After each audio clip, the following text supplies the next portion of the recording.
High, আমি সমীক্ষা। Welcome back to my another vlog. কেমন আছো তোমরা সবাই? আমি মাস্ত আছি। দেখো আমার রোজকার রুটিন তোমরা মোটামুটি এতদিনে জেনেই গেছো। আমি সকালবেলা জিম যাই, জিম থেকে এসে কিছু হেলদি ব্রেকফাস্ট করার চেষ্টা করি, যেমন আজকে খাচ্ছি এই ছোলা। তারপরে আমি অফিসের ফাঁকে চেষ্টা করি একটা আইটেম রান্না করার, বিকজ অরিজিৎ আমার হাতের রান্না খেতে খুব ভালোবাসে। আর সবসময় যে আমি করি এমনটাও নয়, ও আমার জন্য রান্না করে, কিন্তু সেটা কখনো সখনো। যাই হোক, এই চিকেন নিয়ে বাটি করে চললাম অরিজিৎকে দিতে। ও কষার থেকে এক পিস আবার টেস্ট করে। আর বাকি রান্না হয়েছিল বাড়িতে এই যে মাছ, 2 রকমের মাছ, তারপরে আরও এই সব জিনিসপত্র, এগুলো আমি কিচ্ছু খাইনি। আমি যেটা দিয়ে ভাত খেয়েছি সেটা হলো ভাত, ডাল, মাছ ভাজা, শুকনো লঙ্কা ভাজা আর রসুন ভাজা। এই দিয়ে আমি ভাত খেয়েছি, কারণ আমার মাছ মাংস কিচ্ছু জানি না কেন আজকে খেতে ইচ্ছা করছিল না। তো মাছ ভাজাটা খেয়েছি ভাজা বলে, মানে ঝোল জাতীয় কিছু খেতে ইচ্ছা করছিল না, একটু অরুচি হয়েছে ভাতের ওপরে। তো এই জন্য আমি আমার জন্য বানিয়ে নিয়েছি। অনেক দিন আইসক্রিম খাইনি, মানে অনেক দিন বলতে গেলে। সেদিনকে শুধু চকলেটটা খেয়েছিলাম, 2 কামড় খেয়ে অরিজিৎকে দিয়ে দিয়েছিলাম। তো আজকে এই কাসাটাটা খেতে ইচ্ছা করছিল ভীষণ, কোয়ালিটি ওয়াইজের। এটা অর্ডার দিলাম ব্লিঙ্কিট থেকে, এইমাত্র দিয়ে গেল। এখন এটা খাবো। তোমাদের কার কার কাসাটা আইসক্রিম ভালো লাগে জানিও। আমার তো খুব ভালো লাগে এটা খেতে, তোমরা জানিও কেমন লাগে। এই যে অরিজিৎ এটা খাচ্ছে, আমার দেখাতে এসছে, আমাকে ভিডিও করছি দেখে। খুব ক্রেভিং হয়েছিল আর খেয়ে ভীষণ ভালো লাগছে। আচ্ছা তোমরা বলো তো, এরকম টাইপের একটা কেক পাওয়া যেত মনে পড়ে বেশ আমাদের সময় ছোটোবেলায়, ওই মুদির দোকানের বেশ কাচের বয়ামের মধ্যে থাকতো, এরকম টাইপের দেখতে, রাউন্ড রাউন্ড ছিল। তোমরা কি কেউ রিলেট করতে পারছো ওই কেকটার সাথে? জানিও। জানি না কেন একদম ভাত খেতে ইচ্ছা করছিল না, খুব ক্রেভিং হচ্ছিল। তাই অরিজিৎ দেখলাম বিকেলবেলা চাউমিন আর এগরোল আমার জন্য নিয়ে এলো।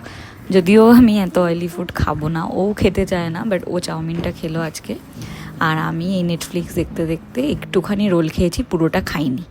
আর এরপর হচ্ছে আমি বসে গেছিলাম এডিটিং অ্যান্ড অলের কাজ নিয়ে, মানে সোশ্যাল মিডিয়ার কাজগুলো, প্রমোশন যা যা থাকে ওগুলোর। আমার একটু কাজ ছিল, ওই জন্য আমি আজকে যেতে পারিনি আমার বাবা মায়ের বাড়ি। তো অরিজিৎ গেছিলো, আমি মিস করলেও অরিজিৎ কিন্তু কখনো মিস করে না। ও উইনিয়ানির সঙ্গে রেগুলার দেখা করে। তারপর আমার বাবা মায়ের বাড়ির পাড়ায় যে কুকুর আছে তাদেরও খাওয়ায়। আবার এইগুলো হচ্ছে অরিজিতের বাড়ির পাড়ার কুকুর। আর মাঝখানে একটা লাইনের ডিস্টেন্স জাস্ট, ওরা কেউ এই লাইন টপকায় না, আবার আমার বাবা মার বাড়ির ডগিগুলো কেউ এই দিক টপকায় না। তো ওদের সমস্ত কিছু খাইয়ে ও একবারে বাড়ি ফেরে। আর তোমরা জানোই যারা আমার ব্লগ ফলো করো, যে আমার বাবা মায়ের বাড়ি থেকে আমার ইনলজের বাড়ির ডিস্টেন্স মাত্র 2 মিনিট। 2 মিনিটও না, হেঁটে গেলে 1 মিনিট, দৌড়ে গেলে আরও কম টাইম লাগে। তো এই দেখো, আর সেদিনকে কী হয়েছিল, বিস্কিটের দোকানটা খোলা ছিল না, কারণ অরিজিতের আমাদের বাড়ির, মানে আমার বাবা মায়ের বাড়ি যেতে একটু বেশিই রাত হয়ে গেছিলো। আর ওই নিয়েনির সঙ্গে দেখা করে খেলে বেরোতে বেরোতে অনেকটা সময় চলে গেছিলো, বিস্কুটের দোকান বন্ধ হয়ে গেছিলো। ও বাড়ি আসে, আর এই ডগিগুলো ওর পেছন পেছন পুরো বাড়ি অবধি আসে। এসে ও আবার ওপর থেকে বিস্কিট নিয়ে, বাড়ি থেকে বিস্কিট যেটুকু ছিল সেটুকু নিয়ে আবার অন্য একটা দোকানে বিস্কিট কিনতে যায়। তো এইরকমই চলে আমাদের দিন। আর এই সময়টা আমাদের খুব ভালো লাগে। এরা সারাদিন আমাদের বাড়ির সামনেই লাইন দিয়ে বসে থাকে, মানে ব্যালকানি থেকে মুখ বার করলেই এদের দেখতে পাই। এটা একটা খুব ভালো জিনিস। তবে কি, বাড়িতে আরও অন্যান্য লোকজনও আছে, তারা চায় না ভেতরে ঢুকুক। আমার পুরোপুরি যদি আমার আয়ত্তে থাকতো, আমি তো এদের নিজের ঘরেই নিয়ে চলে আসতাম। টাচউড কোনো একদিন যেন এরকম দিন আসে যেদিন আমি ওদের জন্য কিছু করতে পারি, যাতে ওদের বাড়ির বাইরে আর রাখতে না হয়। আমার বাবা মার বাড়িতে কোনো ব্যাপার না, এখন আমার বাবা মাও ওদের এত ভালোবেসে ফেলেছে যে সারাদিন ডগিদের নিয়েই থাকে। তো আমার বাড়িতে ওদের অবাধ বিচারণা আছে, কিন্তু আমার ইনলজের বাড়িতে সবাই অতটা ডগ ফ্রেন্ডলি নন, তো কিছু রেস্ট্রিকশন সব মানে থেকে যায়। তবে আমরা যে ওদের ভালোবাসি, এদিক থেকে আমার ইনলজের বাড়ি থেকে কোনো বাধা নেই, আমরা যা খুশি করতে পারি। কিন্তু ওনারা অ্যাকচুয়ালি ভয় পান ডগিদের। আর যারা ডগি ভয় পায় তাদের ক্ষেত্রে আমি জোর করে ওদের চাপিয়ে দেওয়ারও পক্ষপাতী নই। এটা হচ্ছে শনিবার রাতের ডিনার।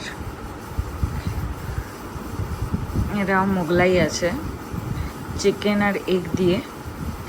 এটা আমি অল্প খাবো আর রাতে কিছু খাবো না। এটা মা বানিয়েছে বাড়িতে।